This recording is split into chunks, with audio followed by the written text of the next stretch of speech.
मुंबई स्वप्नांची नगरी, पण वाढती लोकसंख्या, ट्रॅफिक आणि धोकादायक जुन्या इमारतींमुळे मुंबईकरांचं जीवन अधिक कठीण होत चाललं होतं. एमएमआर परिसरात हजारो इमारती धोकादायक अवस्थेत उभ्या आहेत. अरुंद जागा, अपुरी सुविधा आणि त्यामुळे पुनर्विकासात निर्माण होणारे अडथळे यामुळे जीर्ण इमारतींचा प्रश्न गंभीर बनला होता. मात्र राज्याचे उपमुख्यमंत्री तथा शिवसेनेचे मुख्य नेते माननीय नामदार श्री एकनाथजी शिंदे यांच्या नेतृत्वात आणि महायुती सरकारमध्ये मुंबई आणि एमएमआरचं चित्र आता वेगानं बदलत आहे. क्लस्टर रिडेव्हलपमेंट आणि मोठ्या इन्फ्रास्ट्रक्चर प्रकल्पांमुळे मुंबई विकासाच्या नव्या पर्वात प्रवेश करतेय. माननीय एकनाथजी शिंदे यांच्या पुढाकारातून साकारलेला कोस्टल रोड प्रकल्प मुंबईच्या वेगाला नवी दिशा देतोय. मरीन ड्राईव्ह ते वरळी प्रवास आता काही मिनिटात पूर्ण होतोय. पण हा विकास करतानाही माननीय एकनाथजी शिंदे यांनी संवेदनशीलतेला प्राधान्य दिलं.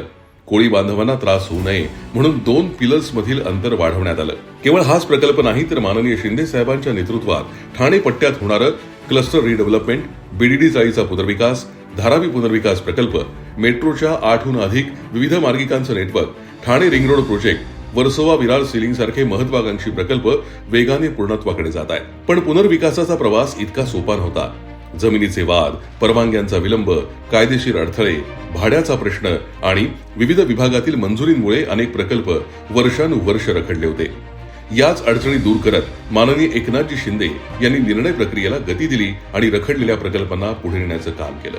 अँटॉप हिल, गोवंडी, चेंबूर, विक्रोळी, भांडूप अशा अनेक भागांमध्ये माननीय एकनाथजी शिंदे यांच्या पुढाकारानं जुन्या धोकादायक इमारतींच्या जागी आधुनिक टॉवर्स उभे राहत आहेत. मोठे रस्ते, पार्किंग, मोकळी जागा आणि आधुनिक सुविधा असलेली नवी मुंबई आकार घेतेय.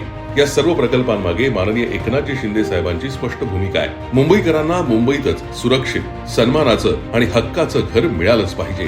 आज माननीय एकनाथजी शिंदे यांच्या नेतृत्वात एमएसआरडीसी गृहनिर्माण विभागाअंतर्गत साकारण्यात येणारे विविध प्रकल्प केवळ कागदावर नाहीत तर प्रत्यक्षात पूर्णत्वाकडे जात आहेत आणि त्यामुळे सामान्य माणसाच्या जीवनात मोठा बदल घडताना दिसतोय.